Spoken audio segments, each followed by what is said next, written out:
Saludos queridos seguidores de Galaxia Sonora. Hoy nos adentramos en las profundidades del Imperio Galáctico con Tarkin, una narrativa que revela los orígenes y la ascensión de uno de los personajes más emblemáticos de Star Wars. Como siempre, estoy emocionado de compartir esta nueva aventura con ustedes. Además, les recuerdo que ahora también estamos en Instagram. Encuentren el enlace en la descripción para unirse a nuestra comunidad galáctica y disfrutar de contenido exclusivo. Sin más preámbulos, comencemos nuestro viaje al corazón del Imperio. Capítulo 18. Colgados boca abajo. Vader estaba en la bodega de carga del carguero YT, taciturno, respirando profundamente y con aspecto de poder desenfundar en cualquier momento su espada de luz para cortar en pedazos todo lo que tenía alrededor. A Tarkin le parecía poco probable que encontrasen nada de interés entre aquellas cajas de transporte esparcidas azarosamente, pero de todas formas estaba deseando echarles un vistazo. La vieja, apestosa y destartalada nave estaba bajo el brillo de los focos de uno de los hangares auxiliares del destructor estelar, como un insecto inmovilizado y receloso. La reticente, de diseño circular y con una cabina con batangas entre un par de mandíbulas rectangulares, había vivido tiempos mejores un siglo antes, pero ahora a duras penas podía navegar por el espacio. La rampa de carga bajo la cabina estaba bajada y unas varas de luz instaladas en el interior y exterior iluminaban la bodega. El registro superficial de Vader y Tarkin había revelado cajas de herramientas, provisiones médicas, rollos de tela, bandejas de joyas chillonas, tanques de bebidas alcohólicas y piezas de droides. Cargados con dispositivos de grabación y escáneres, el teniente Crest y otros 2 soldados de asalto, los 3 sin casco ni plastrones blindados, seguían a Vader y Tarkin mientras estos husmeaban aquí y allá. La reticente era la única nave confiscada tras la catástrofe en los confines del espacio Obroa Sky. Las demás que habían caído presa del fallido campo de interdicciones se habían registrado y habían recibido la autorización para seguir su camino, que en la mayoría de los casos fue al planeta homónimo para hacer reparaciones, tras las colisiones con cápsulas de salvamento y restos del crucero estelar Mon Cal destruido. Aquella nave y el Ditane también se habían remolcado hasta Obroa Sky. El recuento de víctimas del choque se estimaba que ascendía a unos 1100 seres. El flamante inmovilizador, cuyos sistemas a prueba de fallos habían fallado, se había devuelto a Ingeniería Corelliana para su análisis. Infinidad de holovídeos legales de los acontecimientos habían inundado la holored, la mayoría de ellos grabados por pasajeros que iban a bordo del crucero de lujo equipos de informativos que habían recibido chivatazos de fuentes no identificadas sobre una operación imperial que se estaba desarrollando en la periferia del sistema estelar. En cuanto a la Punta Carroña, aún no había aparecido en ningún sistema. Cuando la fragata más rápida de la fuerza de asalto llegó a Tustra, la antigua nave de Tarkin ya había saltado hacia espacio desconocido. Crest estaba leyendo de un datapad. La firma de identificación de la nave no parece alterada. Ni siquiera ha cambiado de nombre en décadas. La tripulación se la compró hace 3 años a un vendedor del Antilles. El itinerario que hemos descubierto en la computadora de navegación corrobora la historia del capitán.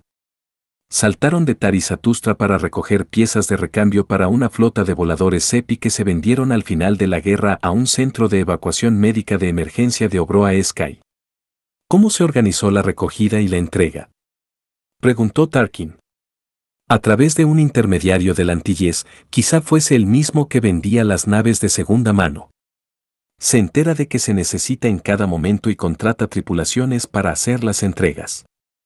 ¿La tripulación de la reticente son trabajadores independientes?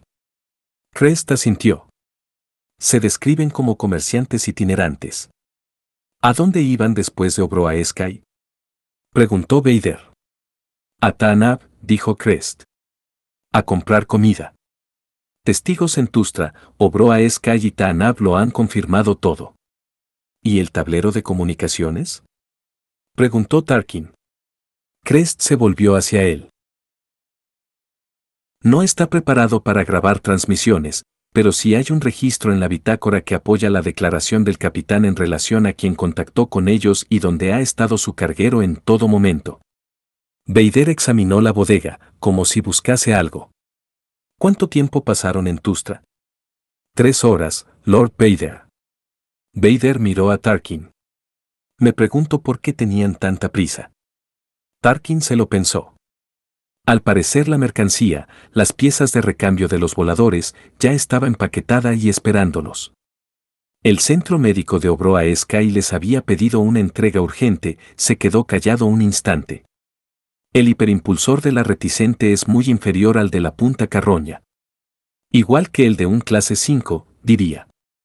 Eso significa que aunque llegaron al sistema Obroa Sky casi en el mismo instante en que esperábamos a la punta carroña, la reticente debió saltar al hiperespacio mucho antes de lo que lo habría hecho la punta carroña. Podría tratarse de una mera coincidencia, pero lo que debemos aclarar es que estuvieron haciendo los disidentes en el sistema Tustra durante tanto tiempo. Vader se volvió repentinamente hacia Tarkin al oír la palabra coincidencia y empezó a moverse, apartando cajas mientras iba de un lado para otro, hecho una furia, pero sin tocar ninguna. Esta nave se encontró con la punta carroña. Estoy seguro. Tarkin dedicó una mirada dubitativa a Crest. De ser así, Lord Vader, dijo el soldado de asalto, no hay ninguna prueba de que las naves se conectasen. Tampoco hay pruebas de comunicaciones entre ellas en el tablero de control, ni nada en la memoria de las esclusas de aire de amarre que sugiera que la reticente se conectó con ninguna otra nave. Vader tardó un instante en hablar y cuando lo hizo fue para hacerle una pregunta a Tarkin, en cualquier caso, ¿por qué iban a enviarnos una nave esos disidentes? Tarkin sonrió levemente, consciente de que era una pregunta retórica. Para despistamos, si no recuerdo mal su frase. Para mantenernos ocupados mientras ellos se preparan para dar otro golpe en otro sitio. Vader se dio la vuelta y fue hasta la rampa de la bodega de carga. Veamos qué tiene que decir el capitán de este montón de chatarra. Usted no es un comerciante itinerante, capitán, dijo Vader, gesticulando con la mano derecha. Está compinchado con un grupo de disidentes que destruyen instalaciones militares para menoscabar la soberanía del emperador. El capitán de la reticente, desnudo y esposado, era un coribar con un largo cuerno craneal que estaba suspendido a 1 metro de altura, atrapado en un campo de contención producido por un artefacto cuyo prototipo se había fabricado en Geonosis mucho antes de la guerra.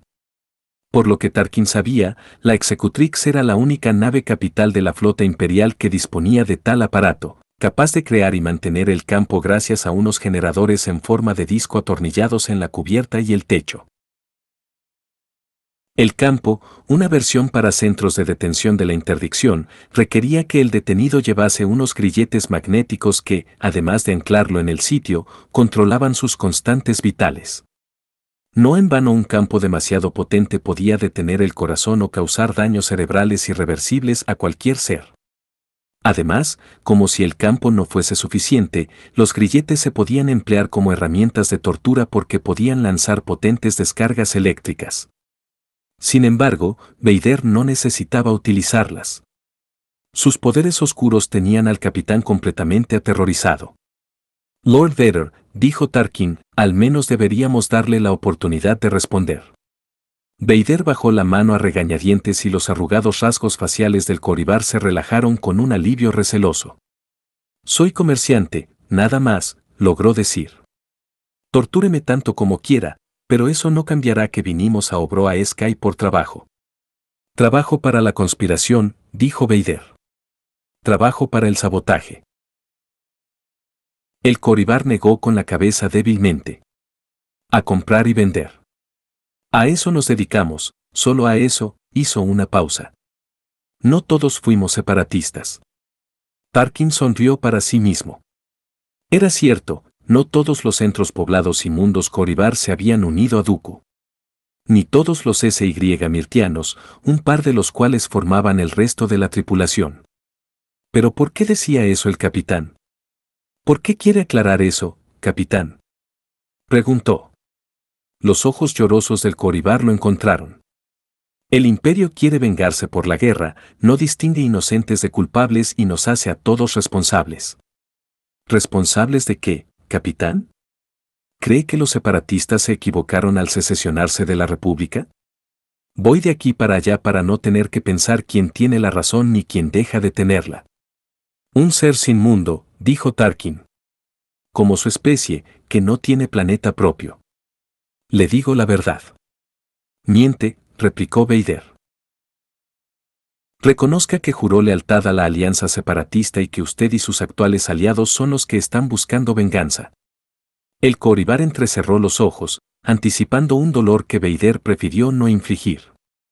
Hábleme del intermediario que le da los soplos, dijo Tarkin. Naz. Un humano que trabaja en la Antilles. Contacte con él. Confirmará todo lo que le he dicho. ¿Le ayudó a conseguir la reticente? Nos prestó los créditos, sí. Y ha trabajado para él durante 3 años. Para él no. Trabajamos por cuenta propia. Le da trabajo a varias tripulaciones. Y nosotros aceptamos trabajos de varios intermediarios. ¿Cómo encontraron la forma de contactar con un intermediario humano en la Antilles? ¿Por algún anuncio? No lo recuerdo bien. ¿Esta vez le dio instrucciones de viajar de Taris a Tustra? Sí. Un trabajo relámpago, comentó Tarkin. El centro médico depende de los voladores CEPI para las evacuaciones. Así que se trataba de llegar y marcharse rápidamente, dijo Tarkin. Sin interactuar con nadie más que con el intermediario. Sin interactuar con nadie. ¿Cómo dice? Y sin interacción nave a nave. No era necesaria. Las provisiones estaban en tierra, en Tustra. Tarkin rodeó al Coribar. ¿En sus viajes recientes han visto holovídeos de ataques contra instalaciones imperiales? Intentamos no prestar atención a los medios de comunicación. Desinformados, además de faltos de hogar, dijo Tarkin, ¿es eso? El capitán le miró con desdén. Admito mi culpabilidad. Tarkin y Vader se miraron. Interesante comentario, capitán, dijo Tarkin. Vader emitió un sonido bastante parecido a un gruñido. No estamos en un juzgado de Coruscant, gobernador. Ese tipo de preguntas son inútiles. Usted preferiría derrumbarlo dolorosamente. Si fuese necesario. A no ser, por supuesto, que tenga alguna objeción. Tarkin no hizo caso del tono amenazante de Vader. Sospecho que nuestro capitán se habrá vuelto loco mucho antes de derrumbarse. Pero también coincido en que estamos perdiendo el tiempo. Cuanto más pasemos aquí, más probable será que la punta carroña se nos escape por completo, miró al Coribar de reojo mientras lo decía. Vader miró directamente al capitán. Sí, este es más fuerte de lo que parece. Y no es inocente. Quiero pasar más rato con él. Por lo que sabemos, los disidentes abandonaron su nave en Tustra y se trasladaron al carguero YT. Él mismo podría ser uno de ellos. En ese caso, alguien debe de haber en la punta carroña, ya que no apareció por allí. Tarkin miró al capitán por última vez y resopló. Le dejo con su trabajo, Lord Vader. Los gritos angustiados del Coribar le acompañaron durante todo el trayecto por el pasillo que conducía a los turboascensores del centro de detención. Teller encontró a Añora en la cabina mal iluminada de la corbeta, dando vueltas distraídamente en una de las sillas y con los pies descalzos sobre el tablero de mandos. Salik y los demás estaban descansando, como la punta carroña, sometidos a las diversas gravedades del espacio profundo. Casi hemos terminado, dijo, dejándose caer sobre una silla adyacente. En su cara se dibujó una mueca de desánimo. Tiene que haber alguna manera más reconfortante de decirlo. Frunció el ceño y la miró. Tú eres la escritora. Sí, pero estás hablando, no escribiendo. Teller frunció aún más el ceño. Ya sabes a qué me refiero. Un salto más y pasaremos a los asuntos serios. Ella examinó su cara. ¿Y entonces? Teller se limitó a encogerse de hombros. Con un poco de suerte, sobrevivir para poder seguir luchando. Ella cerró los ojos y sacudió la cabeza. Con suerte, ahí estás otra vez, matizando cada respuesta. Teller no sabía de qué otra forma decirlo. Al pensarlo, recordó haber hecho casi el mismo comentario cuando la reticente saltó a Obroa Sky. Con un poco de suerte, Tarkin y Vader considerarán que la llegada de la nave es mera coincidencia y soltarán a la tripulación en cuanto hayan terminado de interrogarla. Pero no era aquello lo que había pasado. Los imperiales habían percibido el engaño, la nave había sido confiscada y la tripulación detenida. Corría la voz de que ni Tarkin ni Vader habían podido sacarles mucha información, pero Teller dudaba que Tarkin se hubiese contentado con eso. Sabía que no se detendría hasta haber desentrañado todas las conexiones, y cuando lo hubiese hecho, bueno, entonces ya sería demasiado tarde. Con un poco de suerte. El último informe sobre la situación en Obroa Sky también incluía buenas noticias. Le habían dado a la tripulación de la corbeta un objetivo para atacar, lo que le ahorraba el problema de tener que elegir entre unas opciones cada vez peores. El objetivo era otra instalación imperial, y no precisamente insignificante, pero Teller lo llevaba bien. Nadie a bordo de la Punta Carroña se hacía la menor ilusión de ganar una guerra contra el Imperio solos. Solo estaban contribuyendo a lo que Teller esperaba que algún día creciese hasta convertirse en una causa. Y vengándose por todo lo que cada uno de ellos había tenido que soportar, vengándose de las atrocidades que el Imperio había cometido y que les habían impulsado a unirse. Es muy amable por tu parte que le des a Kala la oportunidad de destruir el rastreador, dijo. Añora. Se lo ha ganado. Añora puso los pies sobre la fría cubierta, bostezó y colocó sus finos y morenos brazos sobre su cabeza. ¿Cuándo nos vamos? Teller miró el cronómetro del tablero. Aún faltan un par de horas. ¿Confías plenamente en tu contacto? Teller sacudió la cabeza. Diría que sí. Hasta cierto punto. Cree que tiene tanto que ganar como nosotros. Añora sonrió levemente. Esperaba que añadieses, o perder. Se sobreentiende. ¿Alguna compasión para nuestros sustitutos en Obroa Sky? Teller resopló apenado. ¿Tú también? No, por favor. Solo preguntaba. Conocían los riesgos, dijo Teller, impertérrito. Añora tardó un buen rato en responder. Sé que voy a parecer Ask, pero puede que no esté preparada para esto, Teller. Ella lo miró de reojo. Nunca quise ser una revolucionaria. Él resopló. No me lo trago. Estabas peleando contra la injusticia mucho antes de que te conociera. Con la palabra, al menos. Ella sonrió sin mostrar los dientes. No es lo mismo que disparar cañones láser a otros seres ni dejar que unos extraños se sacrifiquen por ti. Él la miró detenidamente. ¿Sabes? Me sorprende oírte decir eso. Casi te abalanzaste sobre la oportunidad de participar activamente. Ella asintió. No lo negaré. Pero, puesto que estamos siendo sinceros el uno con el otro, puede que me lo plantease más como la oportunidad de lanzar mi carrera. Fama y riqueza. Supongo que sí. Y conocía los riesgos, como nuestros sustitutos. Pero subestimé al Compnor y al emperador. Su alcance. No solo eso, se puso seria. Su poder. Su brutalidad. No eres la única que los ha subestimado. Añora miró la escotilla del centro de mando y bajó la voz. Todavía me siento culpable por haber arrastrado a Aska a esto. Teller se encogió de hombros. Podemos dejarla en algún sitio. Los ojos de Añora buscaron su cara. ¿En serio? Claro, si es lo que quiere. ¿Tengo que preguntárselo? Adelante. Apuesto a que dice que no. Añora se rió brevemente. Creo que tienes razón, se quedó en silencio y dijo. Vamos a ganar, Teller. Él alargó la mano para sujetarla suavemente por un hombro. Ya estamos ganando, ¿no? El subsuelo del santuario Sith no era la única zona del palacio en la que el lado oscuro de la fuerza era potente. Las habitaciones y pasillos de todas las plantas más bajas aún conservaban rastros de la furia y el resentimiento que Darth Vader había desatado en los últimos días de las guerras clon. En una de aquellas habitaciones había un humano y un Koribar arrodillados en focos de luz separados proyectados sobre ellos desde fuentes escondidas en el techo abovedado. Sin embargo, para Darth Sidious no eran tantos seres vivos como remolinos en las revueltas aguas que navegaba desde que descubrieron el alijo de dispositivos de comunicación en Murcana, obstáculos que debía sortear para alcanzar un tramo de corriente tranquila. Sidious ocupaba una silla sencilla apartada de los focos de luz, con el droide 11-4 de a un lado y el visir más Ahmed un poco por detrás. Al otro lado de la sala vacía, un par de guardias reales flanqueaban la puerta de piedra tallada.